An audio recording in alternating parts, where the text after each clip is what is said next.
বেদাস মেয়ে গাইছে, বেদাস। দেখবে তার ইয়াটা, আমাদের এই দেখো ছেলেটা বেদাস মেয়ে গাইছে, সেই জন্য সব কিছু গুটিয়ে দিল ছেলেটা। ছেলেটা কিছু বল, এই দেখো বিদ্যুৎ কিছু বলো না, কিছু বলার দা এখন পরে বলবো। হ্যাঁ পরে রাতে দেখছো, বলছে রাত্রে বলবে, আমার বুঝতে তো পারছো।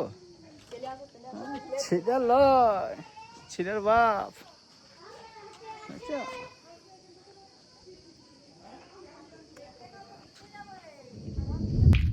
দেখো দেখো কাণ্ডটা, আয় দেখো, ও বাবা রে, পরে বলবে। দেখো কাণ্ডটা, hi hi hello guys, hello hello. হ্যাঁ দেখো আমি ডেইলি ব্লগ করিলাম, আমার ইউটিউব চ্যানেল আছে। রাজের ডিউটিটা শেষ। রাজার দিদি আমার আস্তে আস্তে টান টান ঘর ঢুকাবো, আস্তে আস্তে তারপর টানতে হচ্ছে। পারবে এ বাবা রে। আর ওকে কি ও দাববে ঘরে ওর